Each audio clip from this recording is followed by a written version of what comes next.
Live every day as if it were the last, because before you know it, time goes past and life's just not that long. Tell all you love that you love them so, because even if you do, they might not know, and one day we'll all be gone. Taste the wind, don't let My it mother go was my by. all-time closest friend. After she died, my dad became in some ways the living person closest to me. My mother and dad sadly were miserable cellmates in the prison of their marriage for 48 years until my mother died. I wish they had separated. They might have become good friends. If my mother had had passionate romance and sex that she needed, she wanted, she was capable of, she probably would never have become terribly addicted to ice cream, cake, cookies, candy she hogged out on. From 98 pounds when she got married at 26, she ballooned to 270 pounds in her 50s. She was full of life, young at heart, but she suffered hell in her body for 30 years. If my dad had had passionate romance and sex, he might not have been a workaholic, suffering asthma and heart disease for many years. Why stay in a marriage if both of you are miserable year after year? We can learn lessons from our parents' lives long after they die, until the day we die. Millions of men, including many who are in love and make passionate love with their wives or girlfriends, millions of men are terrified of having family and friends find out they want sex also with certain men. Some bisexual men try to smother their desire with religion. Some bisexual men bully gays and yell, "faggots." Some bisexual men kill themselves slowly with booze. Some bisexual men kill themselves fast with a bullet. Some bisexual men murder LGBT persons. Many bisexual men live a double life. Some bisexual men have sex with many beautiful women. They hope their hot sex with beautiful women will shut off their strong attraction also for certain men. Until any man on earth who enjoys sex and romance with men can tell his family, his friends, with no shame, no fear, no guilt, and until any woman on earth who enjoys sex and romance with women can tell her family, her friends, with no shame, no fear, no guilt, our struggle for romantic freedom must continue. God is not going to stop the climate crisis. We human beings caused it. It's too late now to stop the climate crisis, but we can slow the climate crisis if we wake up now. If we make huge changes in how we live, what we eat, how and how much we travel, how many children we have, if we enjoy living much more simply, God is not going to prevent nuclear war. Did God stop the United States from atom bombing Hiroshima and Nagasaki, Japan in 1945? mass murdering over 140,000 people. The United States, sadly, is the only nation on earth in human history that has atom-bombed cities. I damn Putin's increased nuclear alert, risking nuclear war, and I damn the U.S. presidents for decades threatening to use nuclear bombs at least 32 times since the U.S. atom bombed Hiroshima and Nagasaki. I damn all war by any nation. I damn Putin's mass murders in Ukraine, and I damn the U.S. mass murder of thousands in Gaza. Do we care? Are U.S. mass murders in war less evil than Putin's mass murders in war? I damn Putin's bloody invasion of Ukraine, and I damn the U.S. mass murder of millions of people in Vietnam, Laos, Cambodia. I damn Putin's mass murders in Ukraine, and I damn the U.S. supplying billions of dollars and weapons to Israel to murder Palestinians in Gaza. I damn Putin's murders in Ukraine, and I damn the U.S. mass murder of hundreds of thousands of people in El Salvador, Guatemala, Honduras, Nicaragua. I damn Putin's war in Ukraine, and I damn Obama's murder by drones of many people in Afghanistan, Pakistan, and Yemen. Putin's war against Ukraine is fueling hatred and revenge against the Russian government, and the U.S. mass murder of millions in many nations under both Republican and Democrat presidents fuels hatred and revenge toward the U.S. government. Millions of people in this world fear and hate the U.S. government more than any other government on earth. Prophet Martin Luther King Jr. said almost 57 years ago, "The greatest purveyor of violence in the world today is my own government." And notice he did not say the only purveyor of violence. Of course not.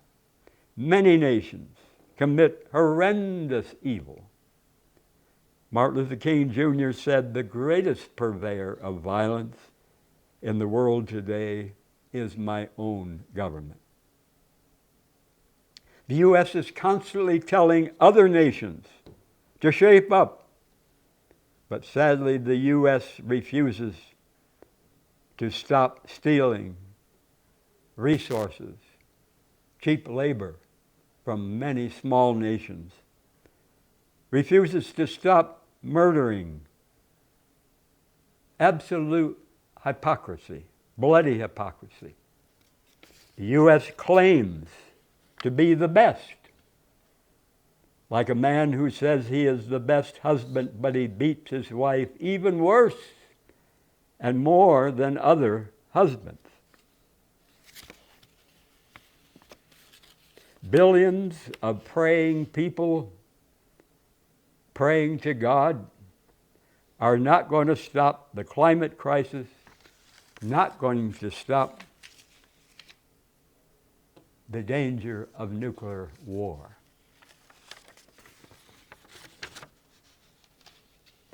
It's hell to feel terribly torn in two directions. It was hell for me to feel terribly torn between two people I loved. It was one of the worst days of my 78 years of life. After Christmas, 1981, I was 36 years old. My mother was 74.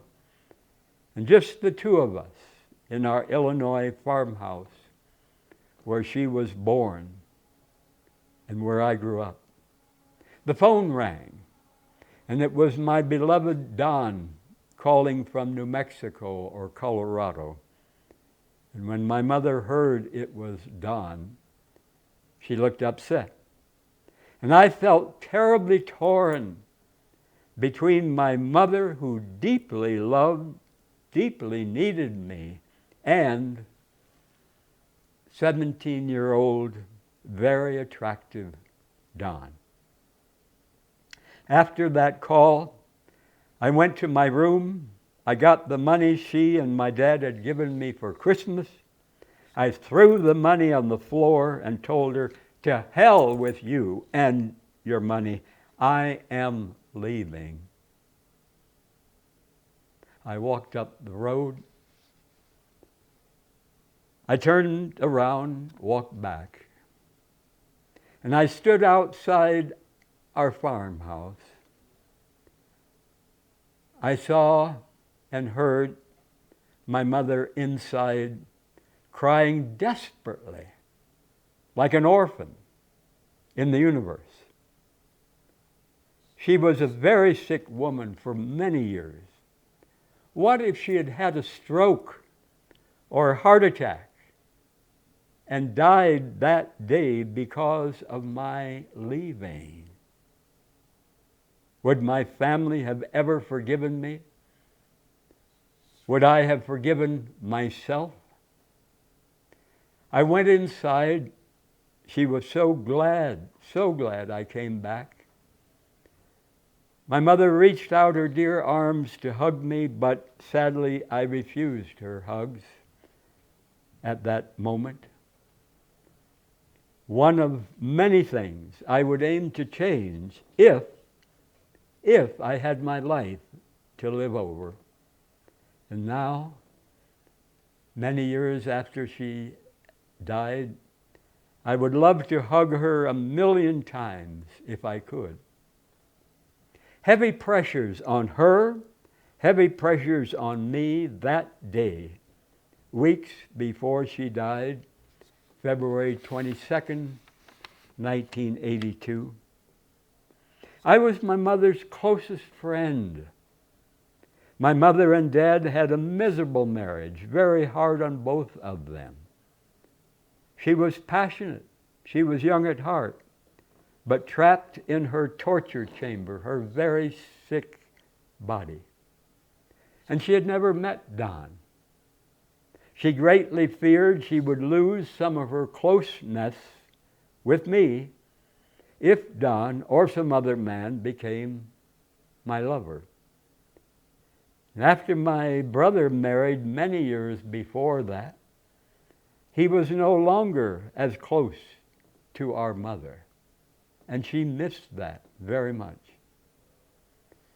My mother had invited her very special friend and his family to visit her during the Christmas season, but they did not come, and that was a letdown for her. I took her to many doctors. I did many things for her she was not able to do for herself. And now she felt I was rejecting her, abandoning her. And on my side, I hate the cold and snow of Illinois in the winters. I was homesick for my friends, my life in Albuquerque. She and I had a huge argument months before about my human right to have a lover. My brother had his wife and children. Don was my foster son Joe Villalobos' half-brother. And after Don and I met when he was 16, we both wanted to have sex. But I turned him down because he was under 18. Severe risks for him and for me.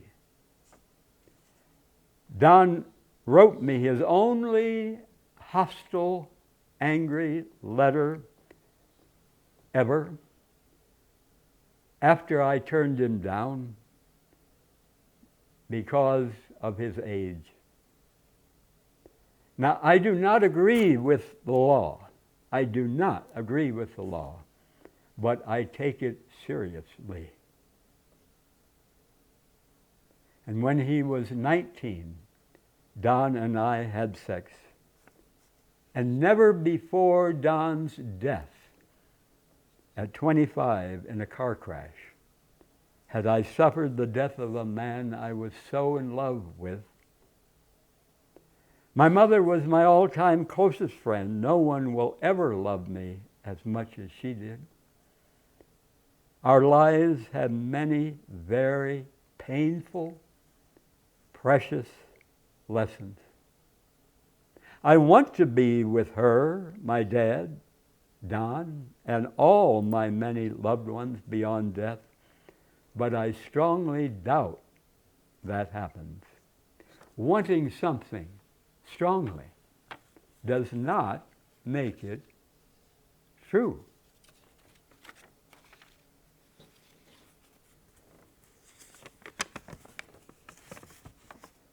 The military veteran turned peace activist Al Bostelman says, "What military training does to human beings is nurture the will to kill.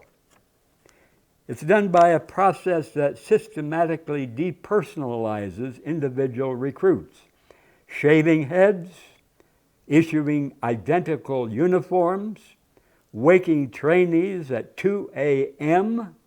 to scrub the floor with a toothbrush are designed to turn a recruit into a soldier who will operate on the basis of unquestioning obedience to military supervisors and kill on command. Soldiers are in a chain of command, a chain of fear, in which they have to do what those above say, or they will be hurt, and they will be hurt badly."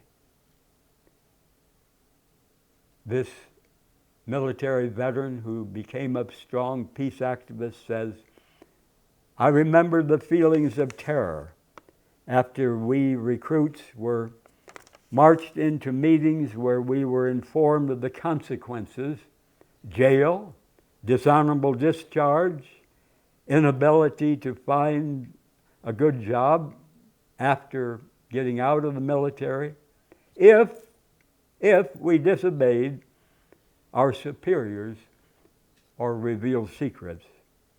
Military expediency," he says, "is nothing short of learning how to kill, maim, torture, and inflict suffering efficiently. War is a resolution of international conflict by means of mass suffering, torture, death. And military expediency is learning how to do that well and quickly. Bayonet training sergeants were men who had a haunted look about them. They would scream at us, 'Kill! Kill!' And we would scream back, 'Kill! Kill!' Send your enemy back home to his mama in a coffin." And we would cheer, "Yeah."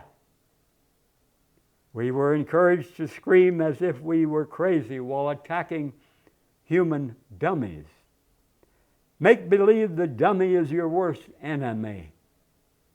The purpose, we were told, was to strike terror and to make the enemy think we were a killing animal. What does it do?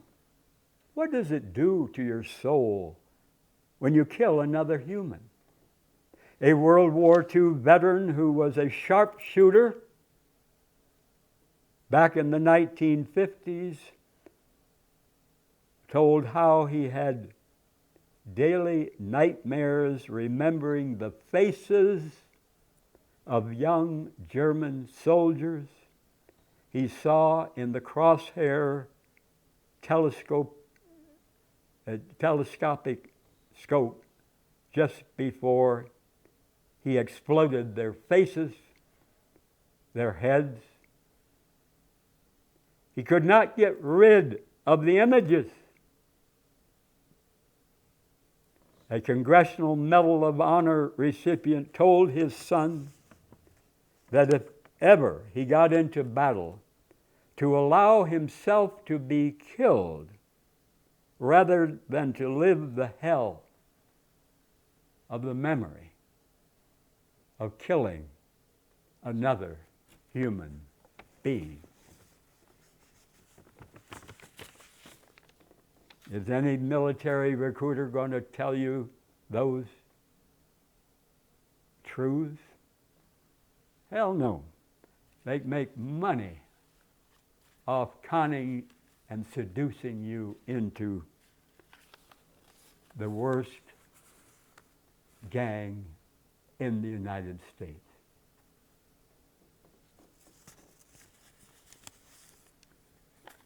After my mother died, I'm glad my dad did not reject me. He did not disown me for being the most well-known, openly gay man and nudist in that farm community where I grew up in Illinois. My many controversial, sincere letters published in the local newspaper back there did not cause him to reject and disown me, even though my dad was so afraid of what other people think and say. I'm glad that my mother took me from an early age to many funerals and visitations for neighbors and friends who died. Many. And when I was 6 or 7, my great uncle Clem in his 80s died. My mother and I went to his funeral. Before his coffin was closed, the mortician asked, "Does anybody want to come up for a final viewing?" I did, and my mother went with me. That started a tradition in my life. When my mother died in 1982, I was the last person before her coffin was closed.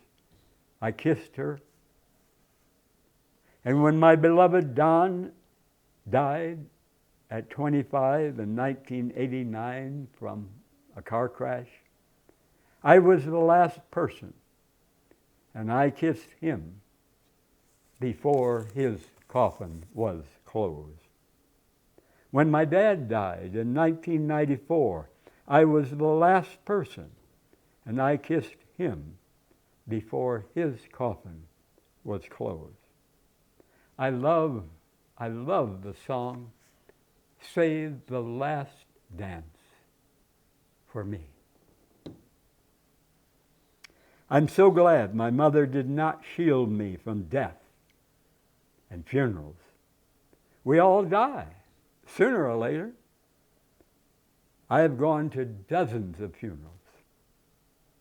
I'm so glad my mother welcomed my being open and honest with her about my being gay, even though she told me she had never known there were gay people in the world before I came out to her when I was 31 in 1976, very soon after I first had sex with a man here in Albuquerque.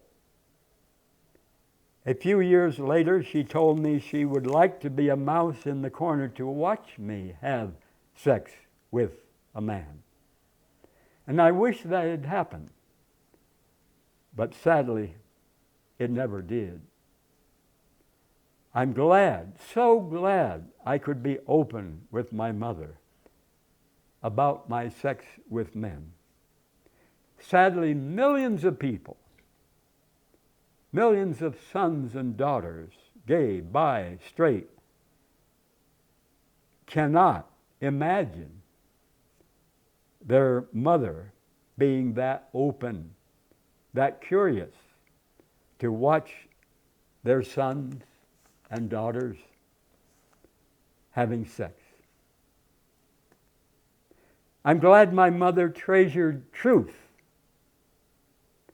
My mother hated all lies. She hated all bullshit.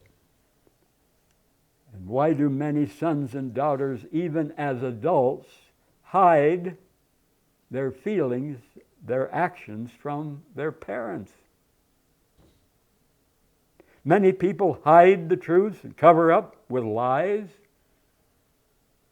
If, when they were kids, they feared punishment and less love from parents and other adults, if they told the truth. Imagine standing outside casinos and certain churches and asking the fathers and mothers coming out this question.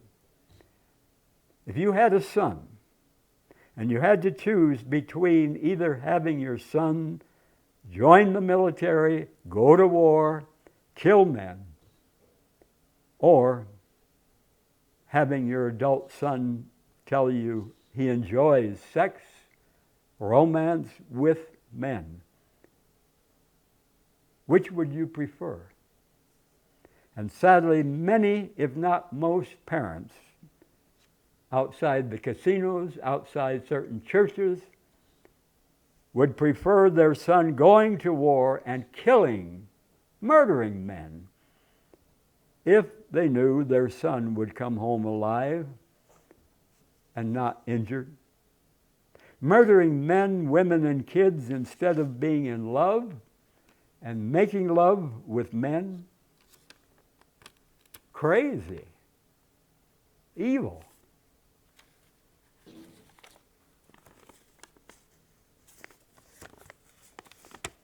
While 19-year-old Tariq Kamisa was delivering pizza on a cool San Diego night in January 1995, a 14-year-old gang member, Tony Hicks, shot and killed Tariq. And after much deep thought, Tariq's father, Azim, reached out to the shooter's family. Azim embraced the boy's grandfather, Ples Felix, and asked him to join forces against youth violence. Those two men, the grandfather of the 14-year-old gang member who killed 19-year-old Tariq, the two men, the father of Tariq and the grandfather of Tony, became close friends, like brothers. And out of that remarkable union of friendship was born the Tariq Kamisa Foundation, whose purpose is to stop children from killing children, to break the escalating cycle of youth violence, and to plant seeds of hope for our children's future. Their award-winning programs in San Diego schools use the power of forgiveness, of love, of peace, to empower kids and teach them that they have the ability and the responsibility to choose non-violent solutions to problems. Azim, the father of 19-year-old Tariq, said, "From the onset, from the beginning, I saw victims on both ends of the gun. My son Tariq, a victim of his assailant, and that assailant, Tony, a victim of society. A society that you and I helped create and must take responsibility for. I therefore take my share of responsibility for the bullet that took my son's life, and so should every caring American." And 5 years after his son's murder, Azim visited Tony Hicks in prison. Azim, the father of Tariq, who was killed, said, I could see that my forgiveness of Tony also had transformed him. Quite frankly, when I looked deeply into Tony's eyes, I did not see a murderer there. I saw another soul just like me.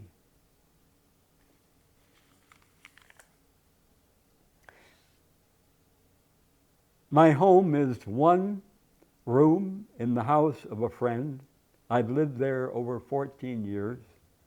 I enjoy living in my sunny, bright, 9.5 foot by 12 foot home, 114 square feet, with 6 windows. Now, if it had no windows or just 1 or 2, I wouldn't like it nearly as much. No, I want natural light. 3 windows on the south, 3 windows on the east. Sunshine warms my room on many winter days. I have no right to a much larger home, while many millions, hundreds of millions worldwide have no home, and thousands right here in Albuquerque homeless. And the bigger the house, the more materials were used to build it, the more stuff people usually buy to fill it. The bigger the house, usually the more energy consumed to heat it or to cool it, causing more poisoned air, more global climate chaos. The bigger the house, the more repairs to do, and the more time spent cleaning it. The bigger the house, the more destruction to our environment, and the more unfair to our sisters and brothers who have no decent shelters. If I were given the most luxurious mansion in this city, I would not keep it, and I mean that. I would be ashamed as hell to live in it. When millions in this world, in India, China, Africa, and thousands here in Albuquerque have no home. Life has more interesting things to do, more important things to do than be a janitor for a big house that I don't need, don't want. Instead of paying my friend rent, ever since I moved in over 40 years ago, he has me mail money directly to the organization Right Sharing of World Resources. I don't give the money to him and then he mails it. No, I mail it directly to this organization that gives many thousands of dollars to women's cooperatives, both agricultural cooperatives, sewing cooperatives in India, Africa, Guatemala. And this year, my friend has me send them $320 a month instead of paying him as rent. After the Gulf War, a large Albuquerque church held a rally celebrating U.S. victory in Iraq. And I went to that rally near the university. I held my sign strongly opposing war. And a man there told me, "Blessed is he who takes your little ones and dashes them against the rocks That is an awful verse, an actual verse in the Bible from the Psalms. Talk about evil. Some Christians believe the Bible is the perfect Word of God. And some Muslims believe the Quran is the perfect Word of God. Some Muslims use verses from the Quran to justify their atrocities. And some Christians use verses from the Bible to justify evil U.S. wars. I highly recommend the great book in our city library, The Atheist Muslim. The Atheist Muslim, A Journey from Religion to Reason, by Ali, that's A-L-I, middle initial A, last name Rizvi, R-I-Z-V-I. The Atheist Muslim, A Journey from Religion to Reason. It's an honest, heartfelt, personal book. And sadly, both the Bible and the Quran contain many awful verses advocating war, violence, and other evils in God's name.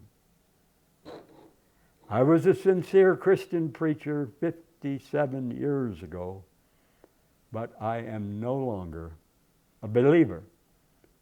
I identify deeply with this author of The Atheist Muslim in his long journey from religion to reason. I aim never to allow the Bible or the Quran or any book to turn off my mind and to harden my heart.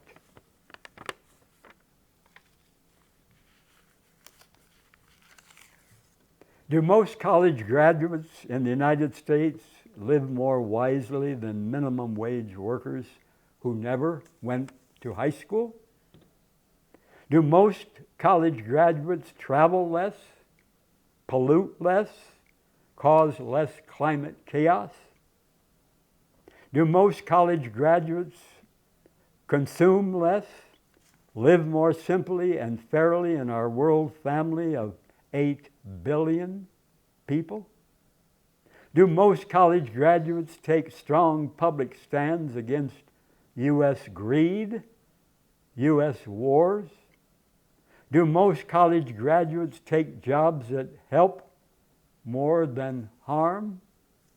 Do most college graduates pay less federal income tax for U.S. mass murders all over the world? Gandhi said what worried him most was the hardness of heart of the educated. The hardness of heart of the educated. Gandhi said that's what worried him the most. Hundreds of highly educated scientists at Sandia and Los Alamos weapons labs spend decades designing nuclear weapons for mass murder, for international terrorism.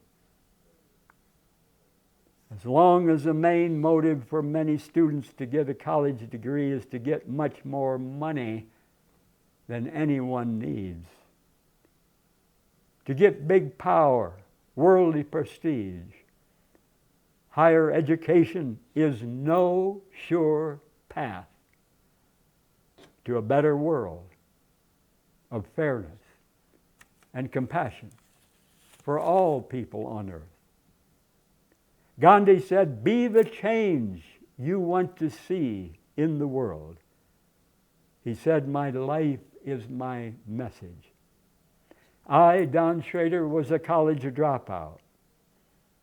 I got good grades, but I got bored.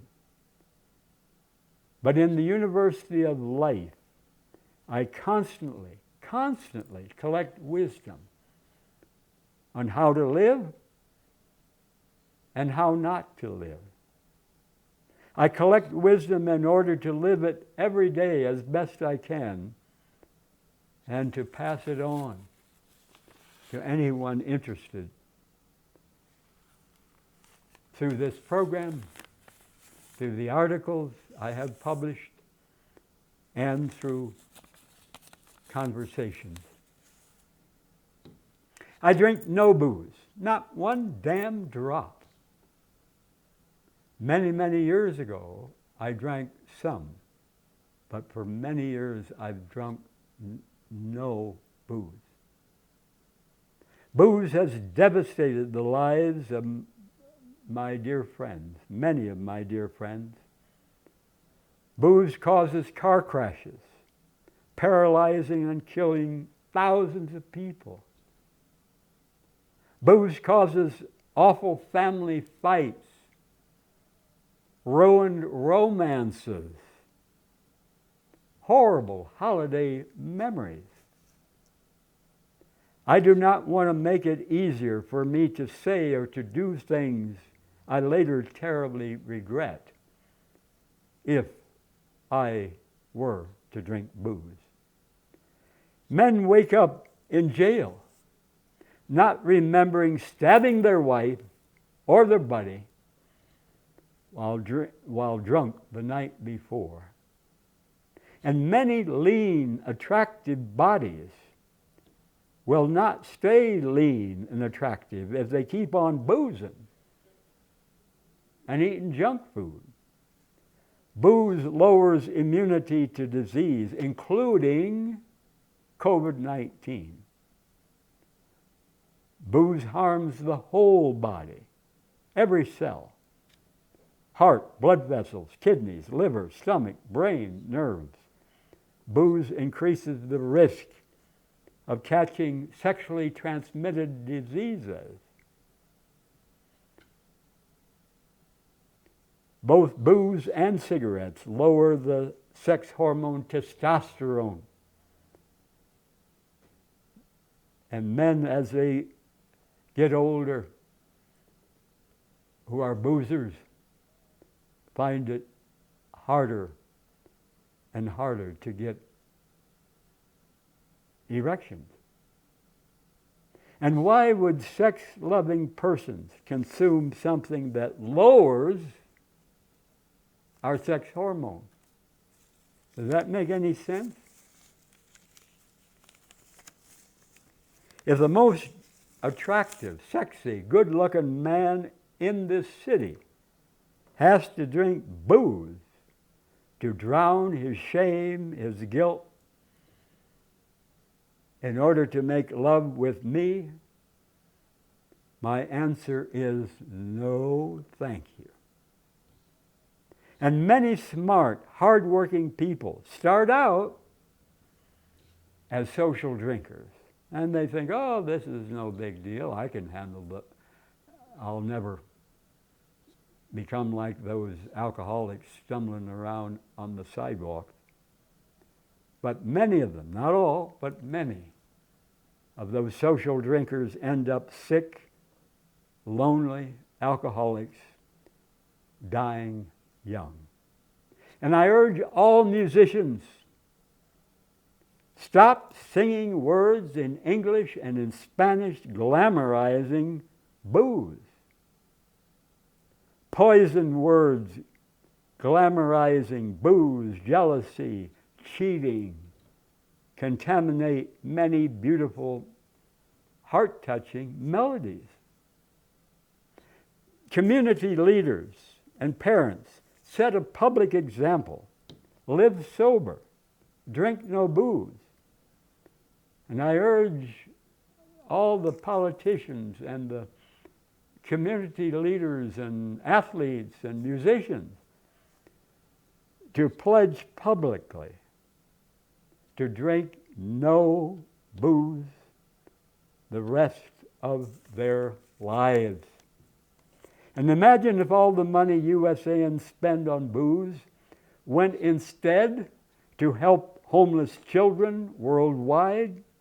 Imagine if all the land used to grow grapes and grain to make booze was used instead to grow healthy food for hungry people.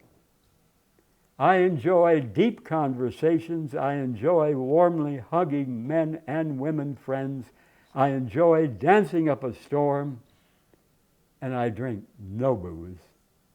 Live passionately with no booze poisoning our minds and our bodies.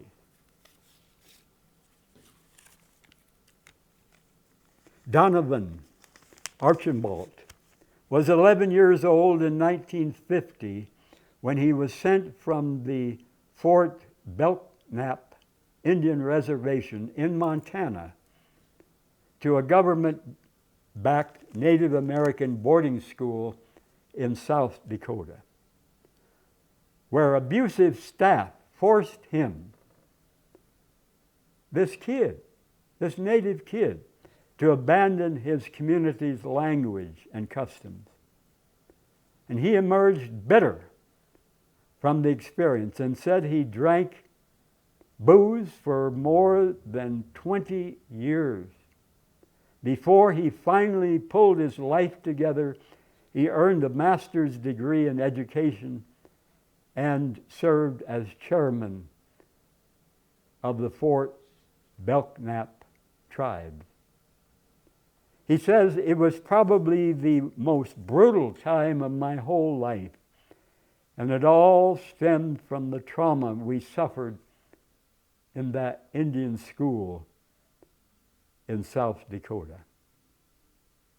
For over 150 years, indigenous children, native children, were officially kidnapped from their communities, forced into the boarding schools, which abused them to assimilate them into white society. Kill the Indian, save the child, make the child like a white person. Religious and private institutions ran many of the schools, received federal funding as partners in the government programs to so-called civilize Native American students. The effects of that damn trauma have rippled through generations since then, fueling alcoholism, drug addiction, sexual abuse on reservations. Schools, 408 government-backed schools, 408 government-backed schools in 37 states or then territories, including Alaska and Hawaii, for 150 years. The schools renamed children from Native American to English names.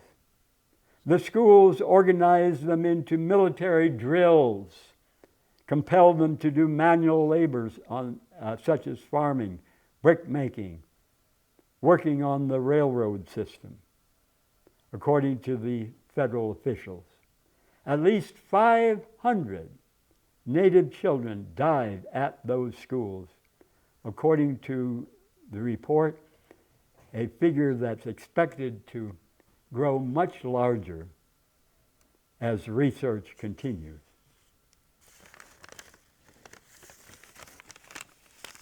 The adult survivors of those schools told stories of being punished for speaking their native language, getting locked in basements, their hair being cut to stamp out their identities. They were sometimes subjected to solitary confinement.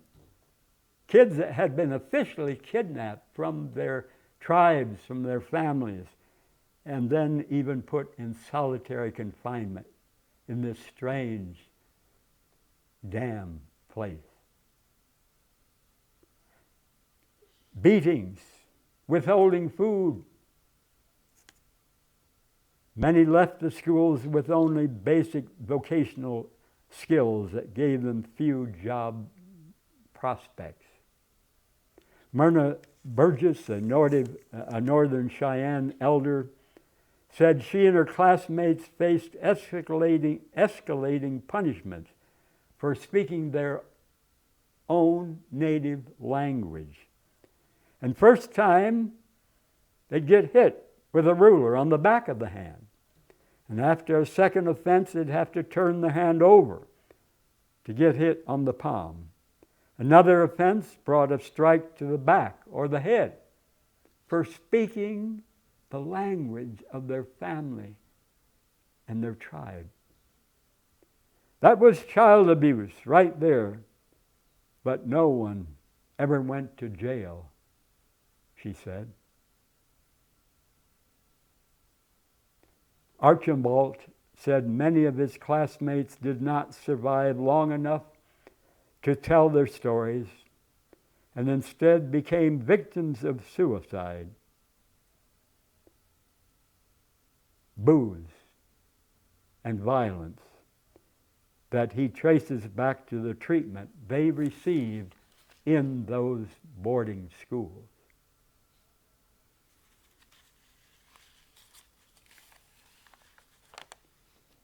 I treasure friends. I treasure lovers. I aim to be the kind of person I want the other person to be to me. Being the right person is even more important than finding the right person. I aim to be honest, humble, affectionate, dependable. I aim to be ready to apologize and to ask forgiveness when I wrong someone. I aim to be willing to forgive when someone wrongs me and sincerely apologizes to me. I aim to be open to learn wiser ways to live, not stuck in old ruts doing something just because I always did it that way. No. I aim to be open to personal questions. I love personal questions. I aim to be ready to talk freely about sex, about death, about religion, about sorrow. I aim to be ready to listen to the other person's struggles and heartaches. Not too busy with less important things. I aim to not expect the other person to be more open about their lives than I am with them about my life. I aim never to expect from any friend what they cannot or will not give.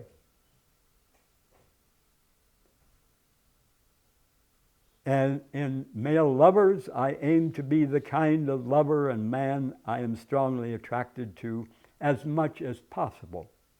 No, I can never and will never be 25 years old again, but I aim to be healthy and lean. I eat only healthy plant foods. I love to live simply in one room. I have no shame, no guilt about being in love and making love with certain men. I drink no booze, I smoke no cigarettes, I take no street drugs. I cage no man romantically, I refuse to let any man cage me. I can be openly, honestly, deeply in love with more than one man at the same time. I do lots of walking and exercise. I enjoy living simply on less than the U.S. poverty level for me as a single person. I'm so glad when I go into stores, many different kinds of stores. I have no desire for most of the stuff in those stores, even if it were given to me free. I would not keep it. I don't need it. I don't want it. I have no right to much more than I need while millions suffer on far less than they need. than they need. I do not eat meals in restaurants. I enjoy being naked at home, mostly naked in public when I'm warm enough.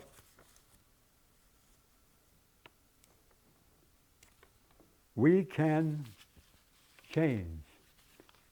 And I made huge changes in my life from the time I was a teenager, a sincere young preacher. Huge changes.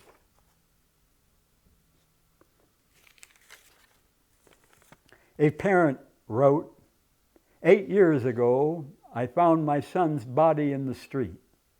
He'd been killed by a hit-and-run driver on the way home from school. And since then, I have met with many other mothers, fathers, sisters, brothers who have lost loved ones. And they all agree with me on the following point. Please talk about the person we have lost.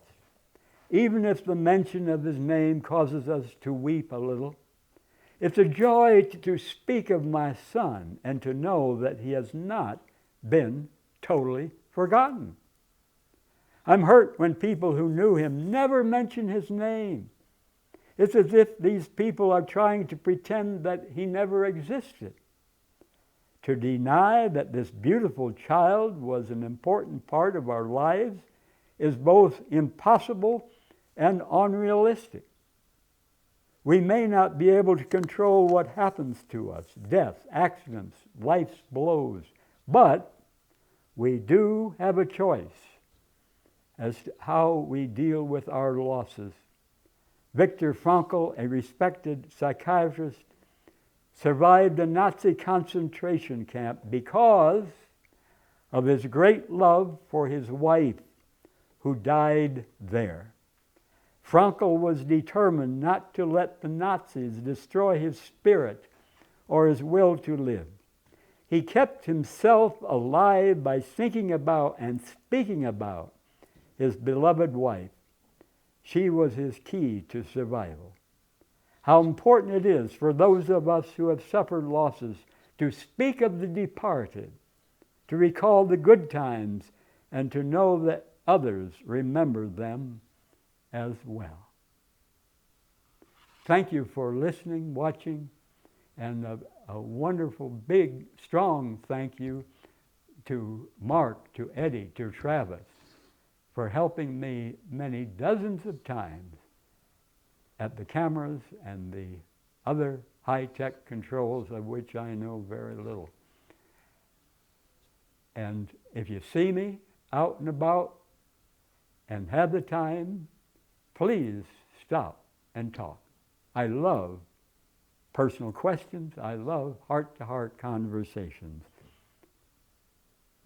To your health, to my health, my fresh piss. Tell all you love that you love them so, because even if you do, they might not know, and one day we'll all be gone. Taste the wind, don't let it blow on by. Sing songs of love, let the music get you high, and when it's said and done, you'll know the sun will shine on. And when it's said and done, you'll know the sun will shine on. And when it's said and done, you'll know